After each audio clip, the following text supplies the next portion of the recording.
Capítulo 30. O clima interior. Nenhum organismo na natureza é dissociável do sistema em que vive, funciona e morre, e nenhum processo natural pode ser compreendido fora de seus contextos físico e biológico. Sob uma perspectiva ecológica, o processo do vício não ocorre por acaso, nem é pré-programado por hereditariedade.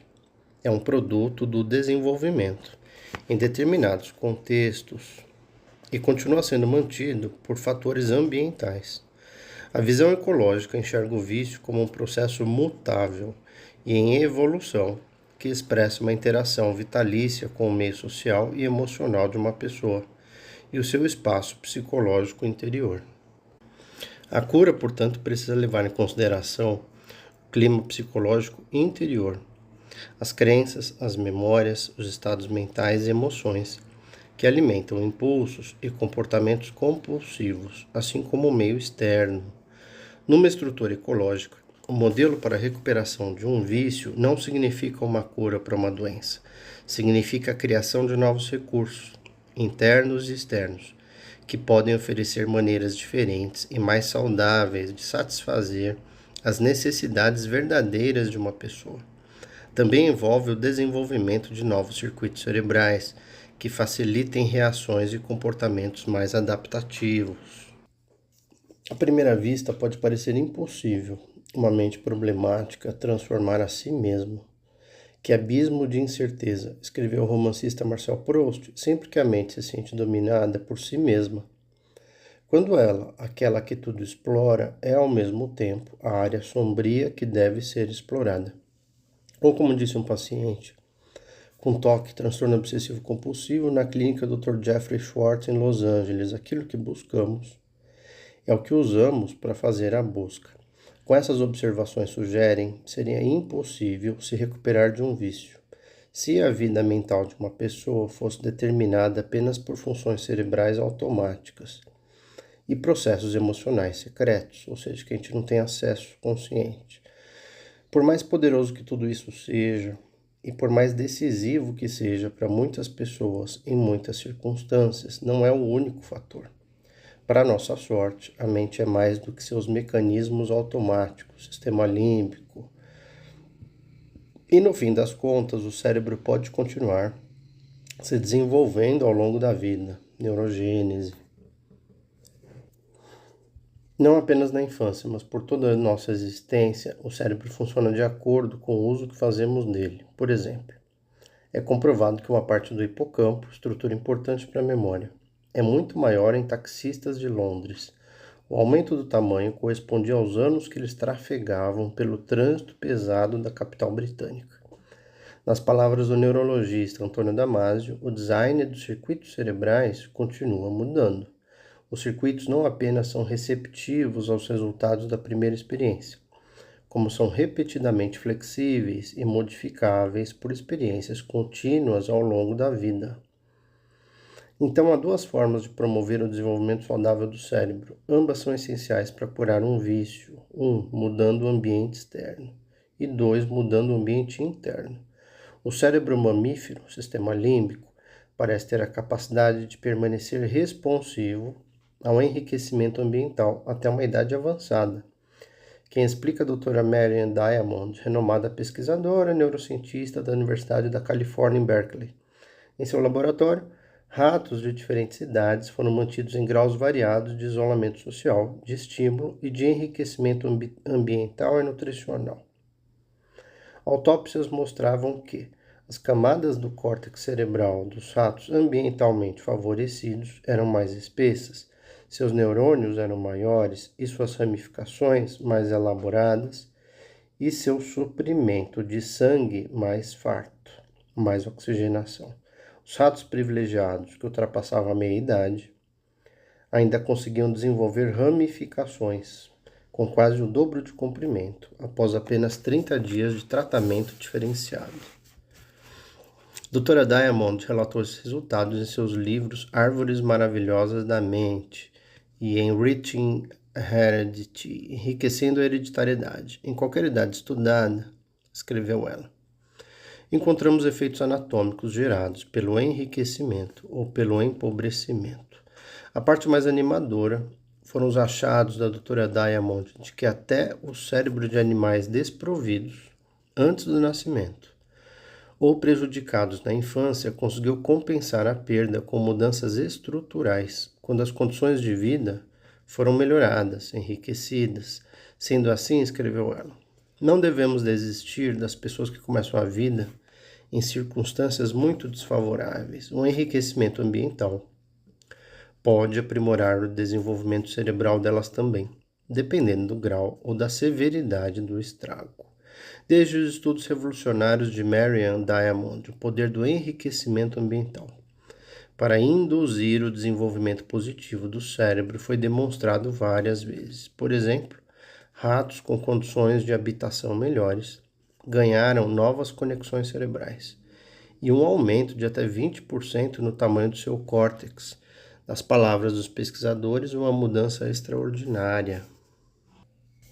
Nos humanos também podemos esperar que o cérebro adulto seja influenciado de forma benéfica pelo ambiente. Há tempo se sabe que o mesmo vale para quase todos os outros órgãos ou partes do corpo. Músculos que não são usados atrofiam, mas se bem exercitados ganham tamanho e força. O suprimento de sangue para o coração é melhorado por exercícios físicos e dieta saudável. A capacidade dos pulmões melhora com exercícios aeróbicos. Idosos que permanecem física e intelectualmente ativos sofrem menos declínio cognitivo do que seus contemporâneos mais passivos. Ao contrário do que reza a lenda, o cérebro humano produz novos neurônios na vida adulta. Relataram 2 neurobiologistas na Scientific American em 1999. No início da vida, a reatividade do cérebro humano a condições mutáveis, chamada de neuroplasticidade, é tão grande que bebês que sofrem lesões no lado do cérebro pouco após o parto, até os que perdem um hemisfério inteiro, podem compensar essa ausência. A outra metade se desenvolve, de forma que essas crianças crescem tendo movimentos faciais quase simétricos e mancando apenas de forma leve ou moderada. Com a idade, a plasticidade vai diminuindo, mas nunca é completamente perdida.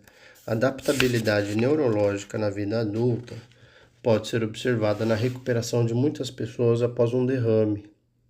No acidente vascular cerebral ocorre a destruição de tecidos cerebrais, geralmente devido a um sangramento. Apesar de os neurônios mortos não ressuscitarem, muitos pacientes conseguem recuperar o uso de um membro paralisado devido ao derrame. Novos circuitos assumem o controle e novas conexões são criadas. Esse processo foi recentemente aplicado à reabilitação de vítimas de derrame, permitindo avanços impressionantes.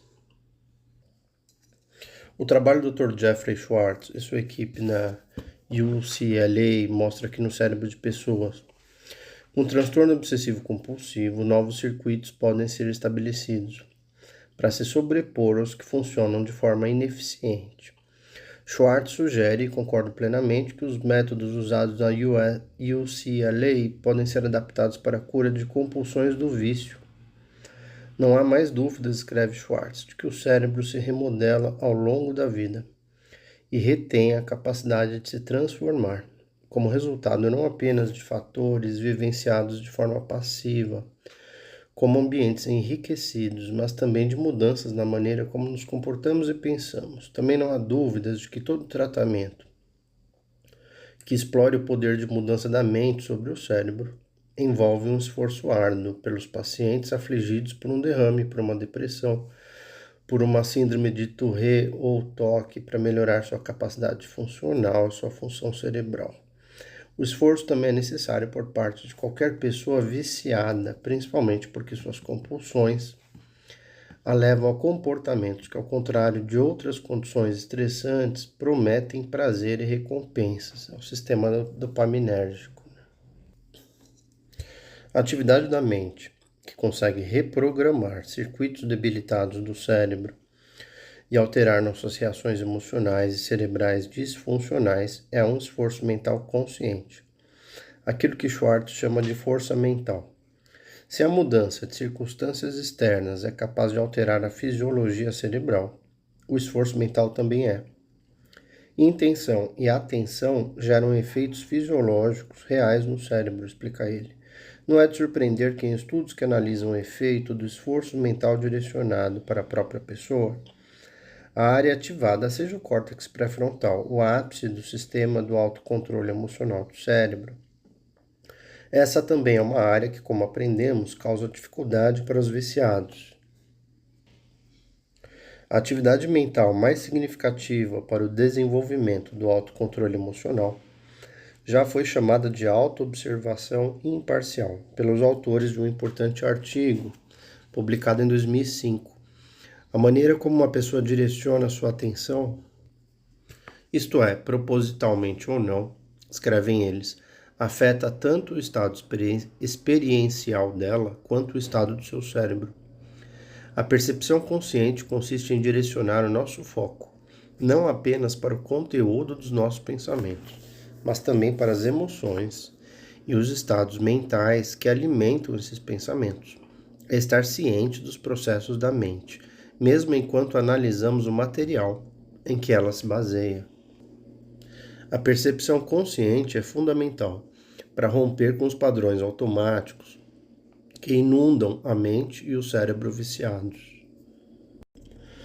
As emoções dominantes que permeiam todo comportamento compulsivo são medo e ressentimento, uma dupla inseparável no teatro da infelicidade. Um estimula e monta o palco para o outro. O medo da maneira como as coisas são, e o ressentimento por elas serem assim. O medo da vida e o ressentimento pelo fato de a vida ser tão difícil. O medo de estados mentais desagradáveis e o ressentimento por esses estados persistirem. O medo de nunca nos sentirmos bem e o ressentimento por não conseguirmos nos sentir melhor. O medo do presente e do futuro e o ressentimento por não podermos controlar nosso destino. O vício é uma fuga da realidade, me disse um paciente certa vez. Da realidade de que algo é mais forte e maior do que eu. Em vez de admitir isso e dizer que algo me assusta, ou que não sei fazer tal coisa, ou que não sei viver, eu uso drogas e convivo com outras pessoas que, como eu, não vivem de verdade, apenas sobrevivem, fecha aspas. Enquanto a substância ou comportamento compulsivo fazem efeito, o ressentimento e o medo ficam temporariamente reprimidos, porém as emoções sempre voltam com mais força do que antes. Então é um ciclo infinito, porque a vida viciada está sempre gerando novas fontes para alimentar a energia da ansiedade e do ressentimento. O filósofo Friedrich Nietzsche observou que nesse estado não é possível se livrar de nada, não é possível superar nada, não é possível repelir nada, tudo dói. Homens e coisas se impõem demais, experiências marcam demais, lembranças se tornam uma ferida supurada, fecha aspas. Então, como romper o ciclo? Tudo tem a mente como guia, tudo segue a mente e é feito por ela, disse Buda. Com a mente criamos o mundo em que vivemos. O budismo nos ensina que a melhor maneira de lidar com a mente não é tentando mudá-la, mas nos tornando seus observadores imparciais e compassivos. A psicologia budista tradicional não tinha como se basear no que sabemos hoje sobre o desenvolvimento do cérebro, cuja atividade gera boa parte daquilo que entendemos como mente. No entanto, reconhecia que as estruturas mentais, após instauradas, determinavam percepções, comportamentos e experiências. Ao observar de forma consciente o funcionamento da mente, conseguimos aos poucos ir nos libertando de interpretações habituais, programadas e reações automáticas. O cérebro viciado é domado não pela resistência teimosa a ele, mas pela reflexão. A mente irrefletida é um teto ineficiente, ensinou Buda. A paixão, como a chuva, inunda a casa, mas quando o teto é forte, há abrigo. Pesquisas sobre o cérebro demonstram que a percepção consciente é capaz de nos libertar do domínio de pensamentos nocivos e também mudar de forma positiva a fisiologia dos circuitos cerebrais que originam esses pensamentos, o que abre muitas possibilidades para a cura do vício. Podemos diferenciar dois tipos de função mental: percepção, que é o observador imparcial, e a bagunça dos processos automáticos, conscientes, semiconscientes e inconscientes, que ditam nossos estados emocionais, pensamentos e boa parte do nosso comportamento. Um dos primeiros cientistas a reconhecer essa distinção foi o neurocirurgião canadense Wilder Penfield. Para mim, parece cada vez mais razoável sugerir que mente e cérebro têm essências distintas e particulares, ele disse. A mente automática, o produto reativo dos circuitos cerebrais, constantemente interpreta o presente à luz de condicionamentos passados. É o registro traumático. Em suas reações psicológicas, ela tem muita dificuldade em diferenciar o passado do presente, ainda mais quando está emocionalmente agitada. Um gatilho no presente trará à tona emoções que podem ter sido programadas há décadas, numa época bem mais vulnerável. Algo que parece uma reação às circunstâncias atuais é, na verdade, um retorno a uma experiência emotiva do passado. Esse processo sutil, mas muito presente em nosso corpo, foi chamado de memória implícita, em oposição ao aparato de memória explícita, que se recorda de eventos, de fatos e circunstâncias. De acordo com o psicólogo de memória Daniel Shatter, a memória implícita é ativada quando somos influenciados por experiências passadas, sem qualquer percepção daquilo que estamos lembrando. Se não percebemos que algo influencia nosso comportamento, há pouco que podemos fazer para compreender ou até combater isso. A natureza sutil e praticamente indetectável da memória implícita é um dos motivos pelos quais ela pode afetar tão intensamente a nossa vida mental. Sempre que alguém tem uma reação exagerada, desproporcional a uma situação, podemos ter certeza de que a memória implícita está atuando naquele momento. A reação não tem a ver com um fator irritante no presente, mas com alguma mágoa reprimida do passado. Muitos de nós já tivemos uma explosão emocional e depois nos perguntamos, mas que raios foi aquilo? Era uma questão de memória implícita, só que na hora não tínhamos consciência disso. Eu chamaria de memória traumática. A outra entidade mental, o observador imparcial, não é fisiologicamente pré-programada e está ancorada no presente. Funciona por meio do cérebro, mas não é limitada a ele. Talvez esteja inerte em muitos de nós, mas nunca se ausenta por completo. Ela transcende o funcionamento automático dos circuitos cerebrais já condicionados. No fim, escreveu Penfield, concluo que não existem evidências contundentes de que o cérebro consiga conduzir sozinho o trabalho que a mente faz. Adquirimos autoconhecimento quando observamos com curiosidade compassiva o que é que acontece em nosso interior. Métodos para adquirir autoconhecimento e autodomínio pela percepção consciente fortalecem a capacidade da mente de agir como sua própria observadora imparcial. Entre as técnicas meditativas mais simples e habilidosas ensinadas em muitas tradições espirituais, está a prática disciplinada daquilo que os budistas chamam de atenção plena. Nietzsche chamou Buda de aquele profundo fisiologista, dizendo que seus ensinamentos não eram uma religião, mas um tipo de higiene mental. Sobre a busca do Buda para libertar a alma do ressentimento, Nietzsche escreveu: não é a moralidade que fala, é a fisiologia. Muitos dos processos automáticos do cérebro estão associados ao desejo de ter uma coisa e não outra, como acontece na mente de uma criança pequena. Estamos sempre desejando ou rejeitando algo, apego ou aversão. A higiene mental consiste em notar o fluxo de todos esses desejos e rejeições sem ser dominado por eles, apenas notar. A atenção plena não é direcionada apenas ao que acontece do lado de fora, mas também ao que acontece do lado de dentro, em nosso interior. Tenha no mínimo o mesmo interesse pelas suas reações que você tem pela pessoa ou pela situação que causou essas reações. Aconselha Eckhart Tolle. Num estado perceptivo, podemos escolher ter ciência do fluxo das emoções e dos padrões de pensamento, em vez de ficarmos remoendo o seu conteúdo. Pensamentos como: ele fez tal coisa comigo, agora estou sofrendo, podem dar lugar a: estou notando um ressentimento e um desejo de vingança rondando minha mente. Apesar de a atenção plena ter sido desenvolvido como uma prática meditativa, seu uso não é limitado à meditação formal. Trata-se de estar consciente daquilo que acontece na sua mente, enquanto ela assimila estímulos físicos e emocionais vindos de dentro e de fora do seu corpo. A atenção plena é a consciência clara e focada do que realmente está acontecendo conosco e dentro de nós.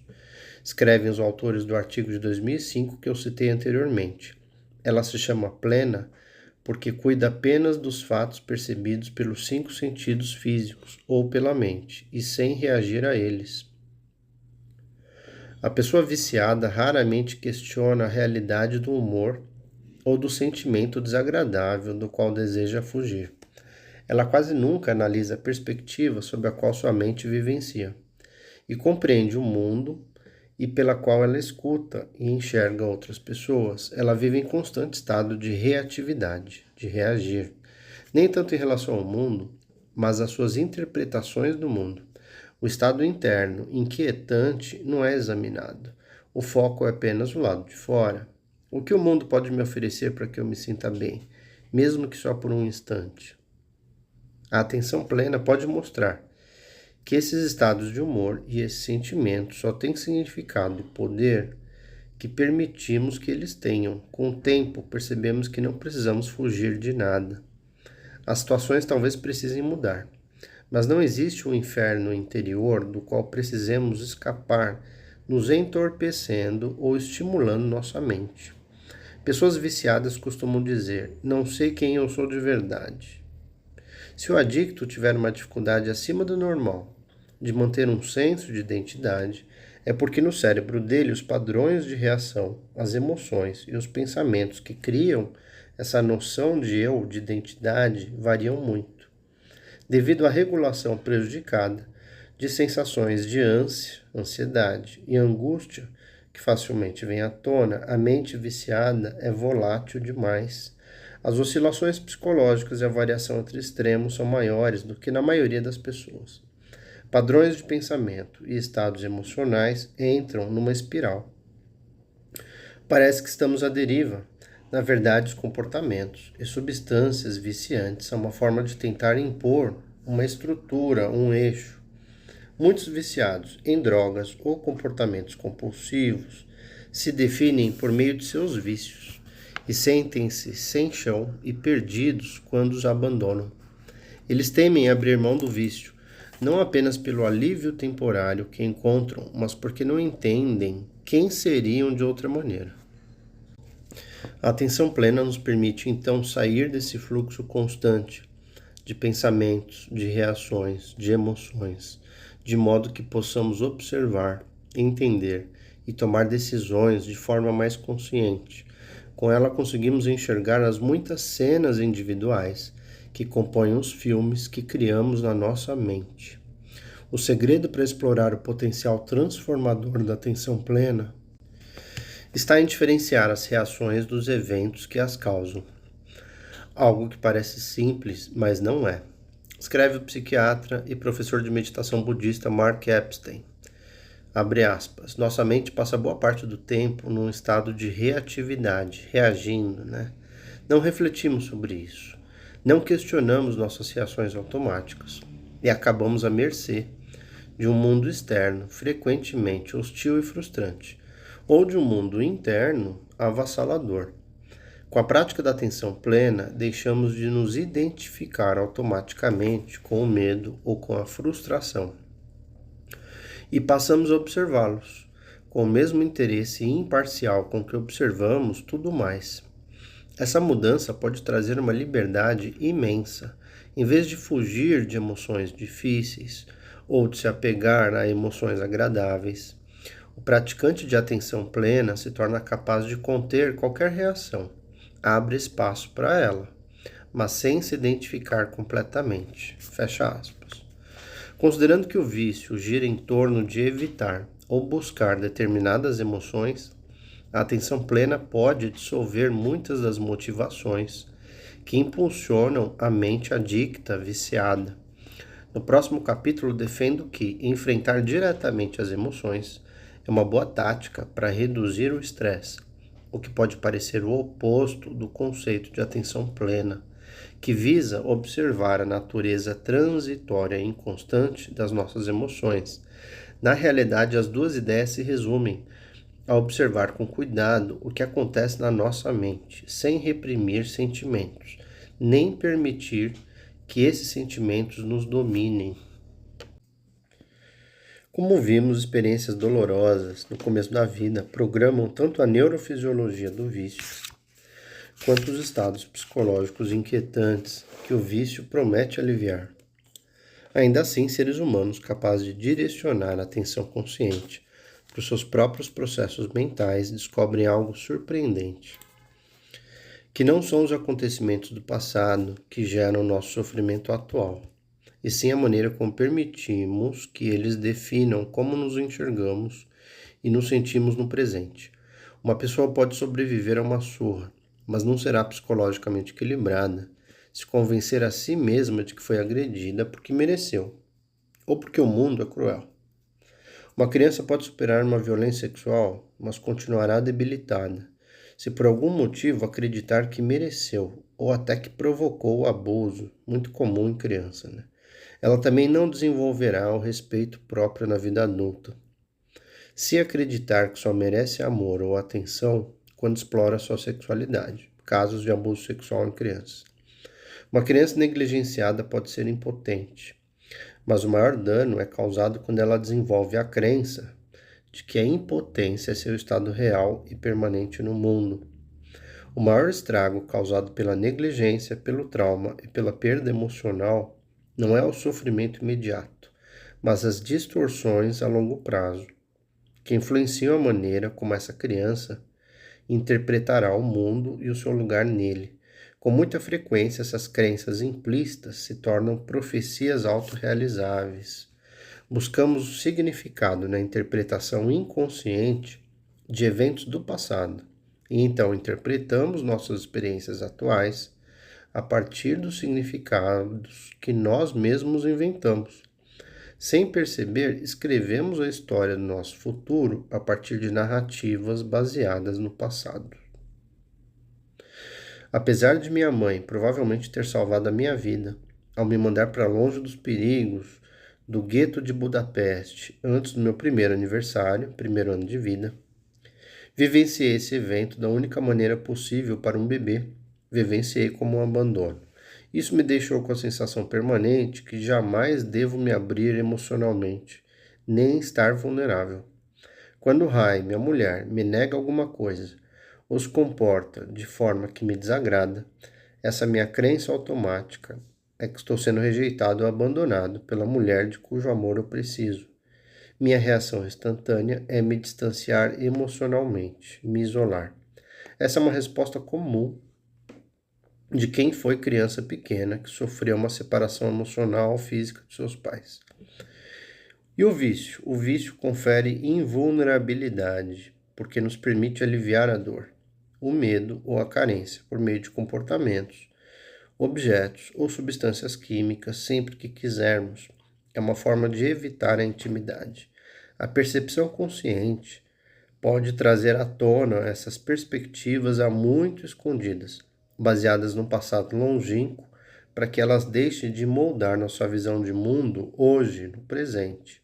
A escolha começa no momento em que você deixa de se identificar com a mente e seus padrões condicionados. No momento em que você se torna presente, escreve Eckhart Tolle.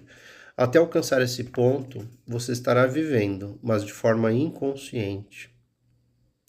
Quando noto meu impulso programado, na defensiva, de me afastar da intimidade e entendo sua origem, eu posso escolher se eu agirei segundo ele, esse impulso programado, ou não.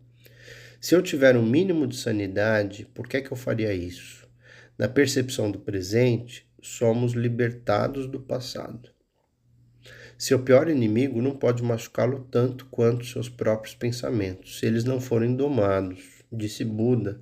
Mas uma vez domados, eles serão capazes de ajudá-lo mais que qualquer pessoa, até mais que seus pais, continuou Buda. Não estou dizendo que meditação e prática de atenção plena são soluções para tudo. Seria inútil tentar recrutar um grupo de alcoólatras ou viciados em cocaína para uma aula de meditação. Para seguir essas práticas, que são difíceis no início, é necessário ter recursos mentais e comprometimento com a clareza emocional. Porém, para as pessoas cuja vida ainda não foi completamente destruída pelo vício, essas práticas podem ajudar a iluminar o caminho. Quando pediam minha opinião sobre meditação, minha resposta costumava ser: eu tenho um relacionamento profundo com a meditação. Penso nela todos os dias. E era verdade. Todos os dias, durante anos, ouvi o chamado de uma solidão contemplativa e quase sempre o ignorei. Fugi da disciplina mental, como Jonas fugiu do chamado de Deus, até terminar na barriga pútrida da baleia. Meu cérebro com TDAH e tendência ao vício sempre quer que eu olhe para o lado de fora e tente escapar de mim mesmo. Como resultado, tendo a oscilar entre a ocupação excessiva, fazendo várias coisas ao mesmo tempo, workaholic, e uma propensão a ficar à toa de formas que me deixam inquieto e insatisfeito, procrastinando. A meditação, que exige imobilidade e autoobservação constante, não foi uma atividade que eu adotei com alegria. No entanto, num retiro de meditação pouco tempo atrás, tive uma revelação. Percebi que minhas expectativas em relação à prática eram exigentes demais comigo mesmo. Eu queria ser muito bom naquilo, queria que coisas espiritualmente emocionantes acontecessem, queria ter percepções profundas. Agora entendo que é um processo lento, ninguém precisa ser bom em meditação, nem obter com ela um resultado muito específico. Assim como acontece com qualquer habilidade, só se progride com muita prática. E progredir nem sempre é o objetivo. O único objetivo é a prática em si. Descobri que quando medito, encontro mais tranquilidade na vida, hoje. Fico mais calmo, fico mais emocionalmente presente, mais compassivo com os outros e menos reativo com os meus próprios gatilhos. Em outras palavras, eu me comporto como um adulto que tem mais autocontrole e é menos propenso a recorrer a comportamentos compulsivos para me tranquilizar. A prática da atenção plena não vai por si só aliviar a mente agitada pelo vício, mas é uma aliada inestimável para tudo mais que fizermos. É uma forma de lidar com o nosso ambiente mais imediato, o interior.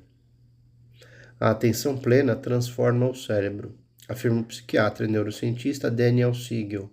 A maneira como prestamos atenção no momento presente muda o cérebro, porque promove sua plasticidade, alterando as conexões neurais diante de cada experiência. A atenção plena pode ser praticada a qualquer hora do dia, não apenas numa almofada de meditação. Há muitas técnicas para isso, mas todas se resumem a prestar atenção na experiência do momento, sem buscar distrações. Quando faço minhas caminhadas, agora não uso mais fone de ouvido, que enchem minha cabeça de música. Tento permanecer focado nas minhas sensações físicas, nas coisas que eu vejo, nas coisas que eu escuto, e ao mesmo tempo, notando os processos e as reações da minha mente. Às vezes eu consigo fazer isso por 30 segundos consecutivos, antes de me perder de novo em pensamentos. Quando isso acontece, eu chamo de progresso.